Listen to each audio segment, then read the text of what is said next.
그런데 갑자기 우리 성도들 마음에 어떤 생각으로 이 찬양의 가사들을 이렇게 함께 들으면서 고백하고 있을까? 여러분, 주님이 옳다는 게 우리가 힘들지 않다는 건 절대 아니죠. 우리 찬양의 후반부에 가면 그러나 나를 도와달라고, 왜 그렇습니까? 힘이 들거든요. 그럼에도 불구하고 우리가 힘든 그 시간을 지나갈 수 있는 힘이 있다면 주님이 옳다는 고백인 줄로 믿습니다. 우리 성도들의 삶에 정말 주님께서 언제나 나보다 오르시고 또 나를 위해 오르시고 그 옳은 일을 행하시는 분임을 믿고 우리의 삶에 힘들고 어려운 자리가 있다면 믿음으로 이겨내는 은혜가 있기를 바랍니다. 식사 맛있게 하셨어요? 네, 잘 드신 것 같네요. 표정 보니까.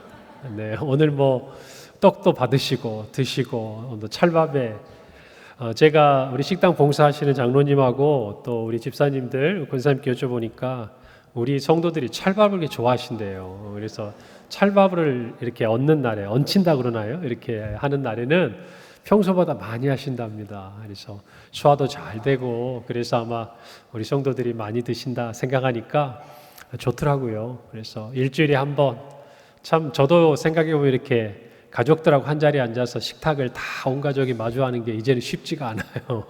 그런데 일주일에 한번 우리 믿음의 가족들이 한 자리에 모여서 이렇게 음식을 나누고, 비록 소찬이긴 하지만 그래도 그 어디보다 맛있는 음식, 또 우리 성도들이 정성껏 섬겨주고 함께 차린 그 음식들을 먹으면서 참 영혼도 그리고 우리의 육체도 채워지는 귀한 은혜의 날이다 싶습니다.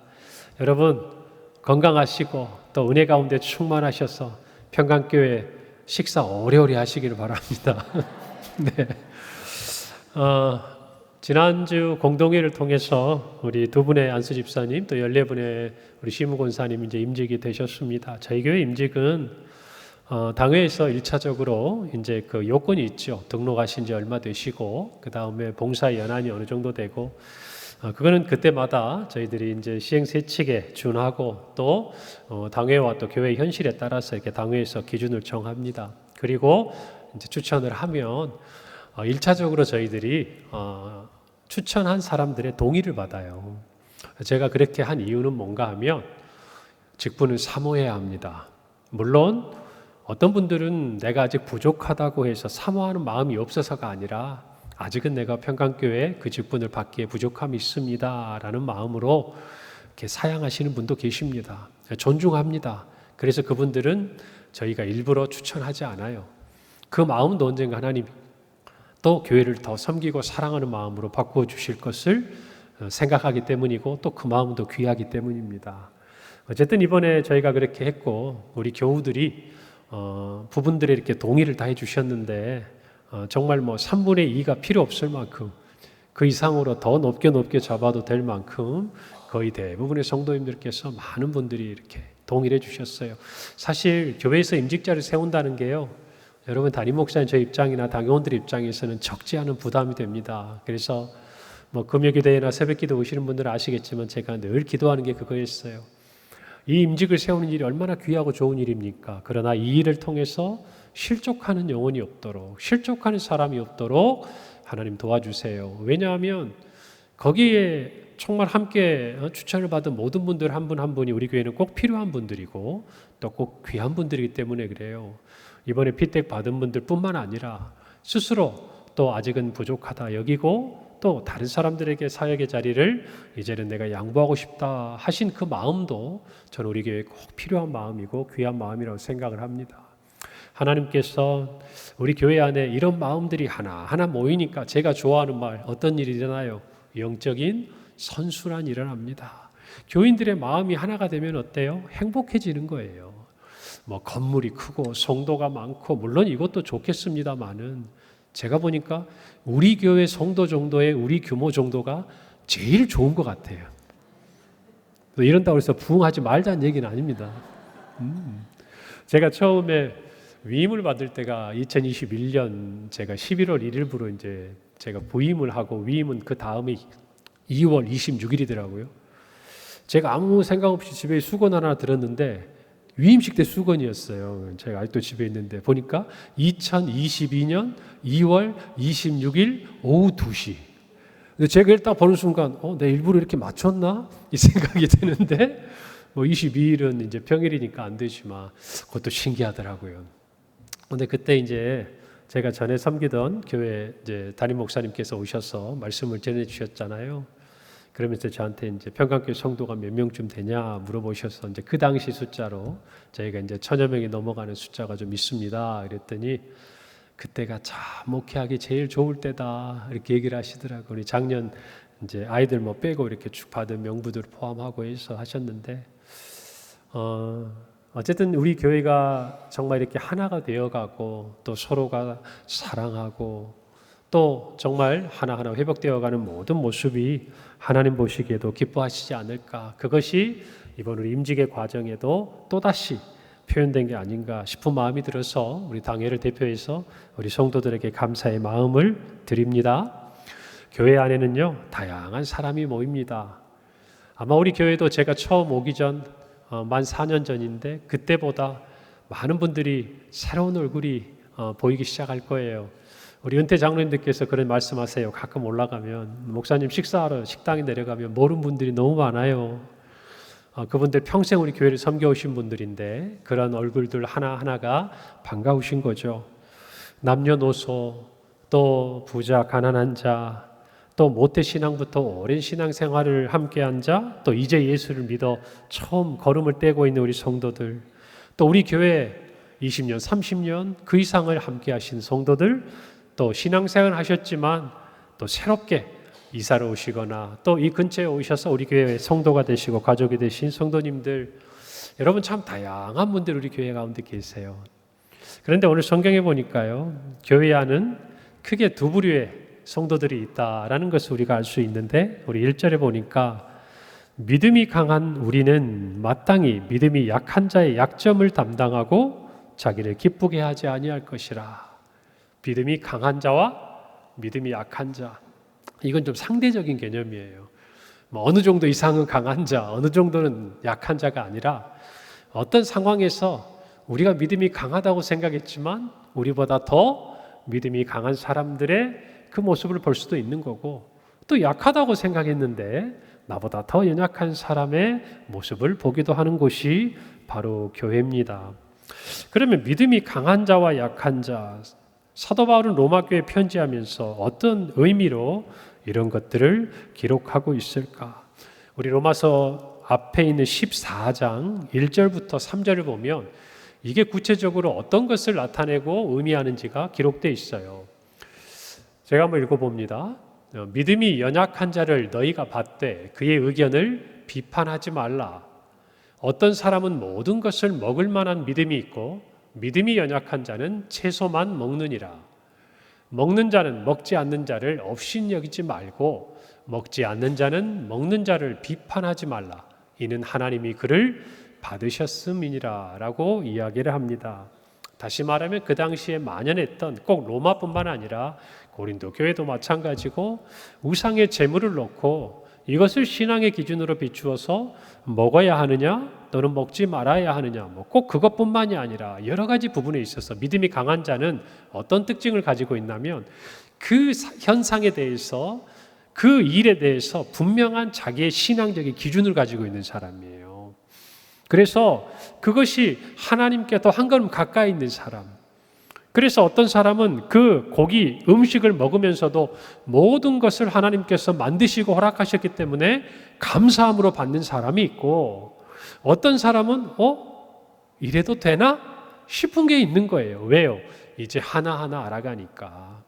여러분, 그런데 중요한 것은 교회 안에는 이런 사람도 있고 또 그와는 다른 생각을 가진 사람도 있다는 것입니다. 자, 그런데 영적인 선순환이 아니라 악순환에 들어가는 공동체 안에는 어떤 일이 생기느냐? 조금 전에 14장에 보는 것대로 믿음이 강한 사람이 약한 자를 업신여겨요.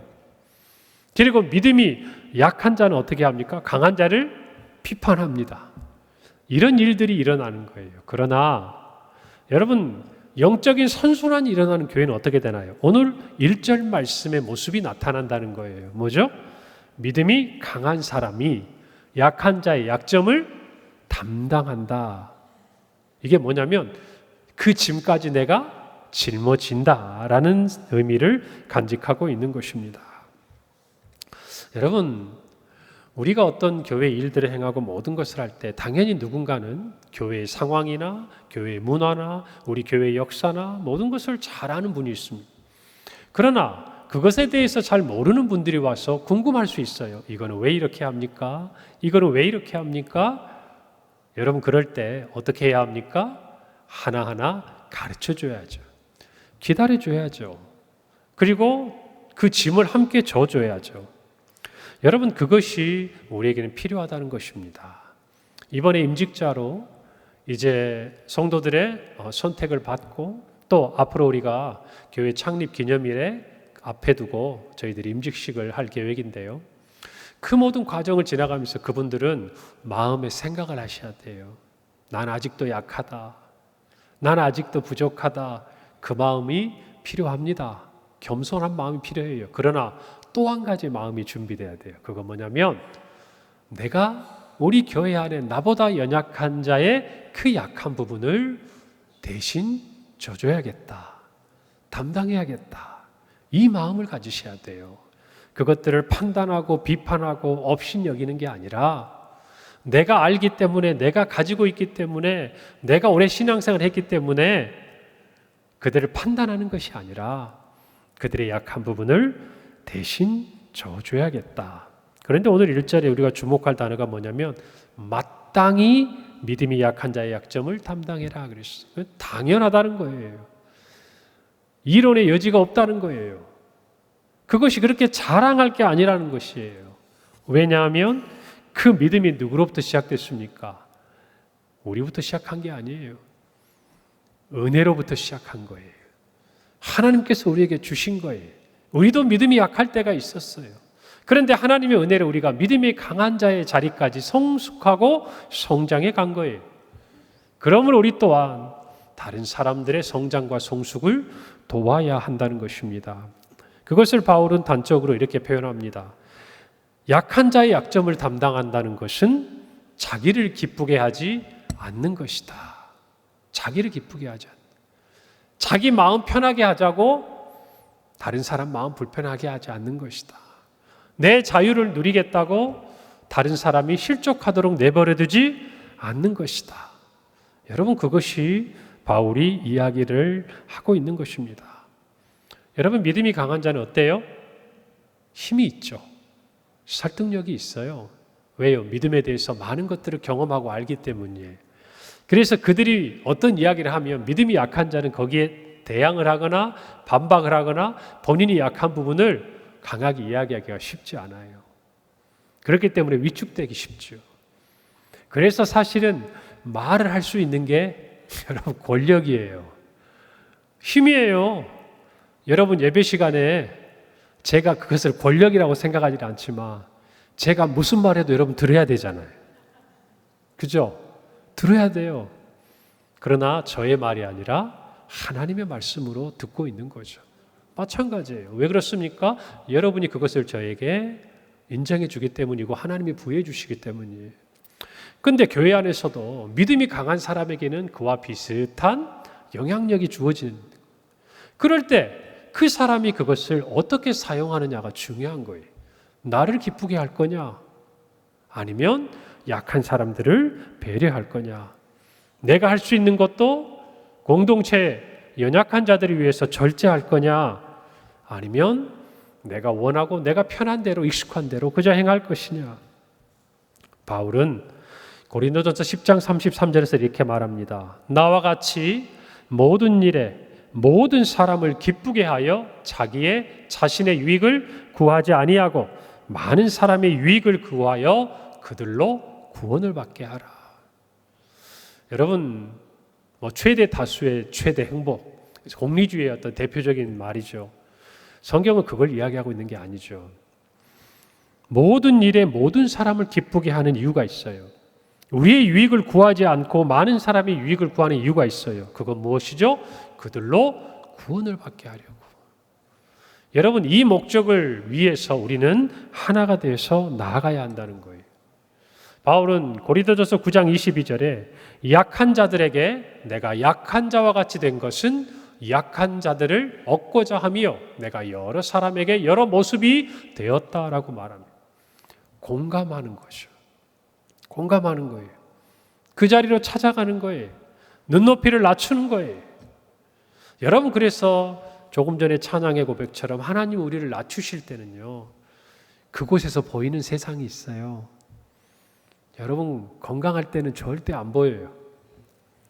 내가 진짜 아프면, 우리 가족이 정말 힘든 일을 겪으면, 어느 날 청천벽력 같은 의사의 선고를 들으면 똑같이 살고 있는 세상이고 내가 늘 만났던 사람들인데 전혀 다른 세상이 우리 앞에 펼쳐지는 거예요. 위에서 보면 몰라요. 눈높이를 맞추고 봐야 돼요. 그래서 주님이 오른 거예요. 우리에게 주어지는 그 세상 가운데서 우리가 할 수 있는 게 무엇인가? 그 사람들을 이해해 주는 거예요. 공감해 주는 거예요. 여러분, 우리의 삶에 있어서 불평하고 원망할 때가 있죠. 하나님 왜 경제적으로 실패하게 합니까? 왜 이렇게 힘들게 육체의 질병을 겪게 합니까? 하나님 왜 시간이 지나가서 내가 나이를 이렇게 먹을까요? 여러분, 젊을 때 몰랐죠? 아니에요? 제가 드릴 말씀은 아닌데 우리 성도님들 저한테 그래요. 아직 목사님은 몰라요. 목사님도 제 나이 돼 보셔야 안 돼요. 저도 알아요. 왜요? 제가 아무리 보려고 해도, 아무리 이해한다고 해도, 여러분 연세가 많으신 분들의 생각을 제가 다 이해하겠습니까? 다만 여러분들이 이야기해 주시면 듣고 저도 공감하는 거죠. 똑같아요. 우리가 낮춰야 되는 거예요. 하나님께서 낮추실 때 위를 바라보고 하나님 왜 나는 저기에 없어요가 아니라 이 자리에서 하나님이 보게 하신 사람들, 이 자리에서 하나님이 알게 하신 것들, 이 자리에서 하나님이 살게 하신 그 자리에서 다른 사람의 아픔과 다른 사람의 약함과 다른 사람의 슬픔을 함께 위로하면서 가는 거예요. 근데 그건 하나님이 높이시는 거고 낮추시는 거고, 우리에게 직분을 주셨다는 것은 뭘까? 우리에게 사명을 주셨다는 건 뭘까? 우리에게 강한 믿음을 주셨다는 것은 무엇일까? 그러면 우리는 강하기 때문에, 건강하기 때문에, 부유하기 때문에, 우리는 세상에서 형통하기 때문에 그 세계 위에서만 살면 되는가? 아니라는 거예요. 그것들을 우리가 배울 수 있는 자리, 또 그렇게 살기 위해 끊임없이 힘쓰고 노력해야 되는 자리가 어디냐? 교회라는 거예요, 여러분. 동의하십니까? 여러분, 그래서 교회는 세상과 달라요. 우리는 이런 얘기하죠. 교회 안에서나 세상 밖에서나 똑같아야 된다. 맞는 말이지만 그런 게 쉽지 않아요. 적어도 교회 안에서라도 노력을 해야 내가 세상에서 셋, 넷 할 것을 여섯, 일곱 하는 거예요. 아닙니까? 그래요. 그래서 우리는 교회 안에서 더 애쓰고 노력하고 그것을 힘입어서 세상 가운데 나가서 하나님의 자녀다운 삶을 살아야 하는 줄로 믿습니다. 오늘 2절에 보면요, 우리 각 사람이 이웃을 기쁘게 하되 선을 이루고 덕을 세우라고 말합니다. 우리 자신의 영역에서 나아가라는 거예요. 우리 교회였다면 그 교회를 뛰어넘고, 우리 가정이었다면 우리 가정을 뛰어넘고, 내가 아니라 다른 사람을 기쁘게 하는 일이 선을 이루고 덕을 세우는 일의 출발점이라는 거예요. 교회 안에서도 나도 즐겁고 남도 즐거운 일이 있으면, 나도 편하고 남도 편한 일이 있으면 얼마나 좋습니까? 나도 유익하고 남도 유익한 일이 있으면 얼마나 좋아요. 물론 그런 일도 있습니다. 그러나 그런 일보다는 내가 조금 손해보고, 내가 조금 양보하고, 내가 조금 희생하고, 내가 좀 더 땀 흘리고, 내가 조금 더 헌신해서 모두가 기뻐하고 행복할 수 있다면 거기에서 우리는 주님의 마음을 느낄 수 있다는 거예요. 여러분, 그래서 바울은 이야기를 해요. 다른 것이 아니라는 거예요. 우리가 각 사람을 이웃을 기쁘게 하고 선을 이루고 덕을 세우는 이 일은 오늘 3절에 있는 말씀처럼 그리스도께서도 자기를 기쁘게 하지 않았다. 이 한마디에 우리의 모든 당위성이 있는 거예요. 마땅히 그래야 될 이유가 있는 거예요. 우리 자신에게서 찾는 것도 아니에요. 우리 교회에서 찾는 것도 아니에요. 누구에게서 찾는 거예요? 우리 주님에게서 찾는 거예요. 예수님께 찾는 거예요. 오늘 5절 말씀에 이제 인내와 위로의 하나님이 너희로 그리스도 예수를 본받아 라고 말씀하신 이유가 뭘까요? 교회 안에 하나 되는 이 모든 일은 주님을 본받는 우리의 삶이기 때문에 그래요. 할렐루야. 저는 우리 교회가 늘 그런 생각을 해요. 소외되지 않았으면 좋겠다. 한 사람도. 그래서 제가 설교를 하거나 이렇게 볼 때 누군가가 혼자 앉아 있잖아요.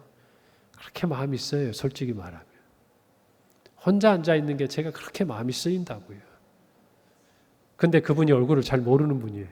지나가다가 예배드리러 오신 분들도 종종 계세요. 그러면 더 마음이 쓰여요. 여러분, 그 마음이 저와 우리 모두의 마음이기를 바랍니다. 밥을 먹을 때도 마찬가지예요. 식당에 갔는데 누군가가 혼자 밥을 먹고 있어요. 마음이 쓰여야 돼요. 혼자 두지 말아야 돼요. 그것이 교회 안에서 우리가 함께 주님 안에서 성숙해가고 성장해가는 모습이라고 저는 믿습니다. 또 우리 교회가 그런 모습이어야 할 줄로 믿습니다. 오늘 사도 바울은 로마 교회의 이야기를 하면서 정말 우리가 가져야 될 마음이 어떤 것인가. 오늘 5절이죠. 서로 뜻이 같게 하여 주사.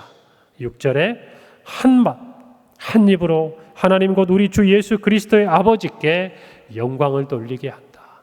이게 교회의 모습이라는 거예요. 우리가 교회의 가족이 되었다는 건 뭘까요? 오늘 성경에 있는 대로 뜻이 같게 된다는 거예요. 뜻이 같다는 게 뭘까요?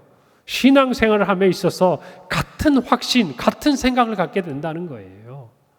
사회의 어떤 문제를 바라보고 우리가 정말 세상의 어떤 부분들을 생각하고 주님의 사명들을 감당할 때 무엇이 옳으냐, 무엇이 중요하냐, 무엇을 우리가 먼저 해야 되냐, 우선순위에 대한 이야기를 나눌 때 서로의 출발점은 다를 수 있을지 몰라도 성경에 함께 서서 하나님의 말씀대로 따라가며 그 생각과 뜻이 하나로 모아지는 거예요.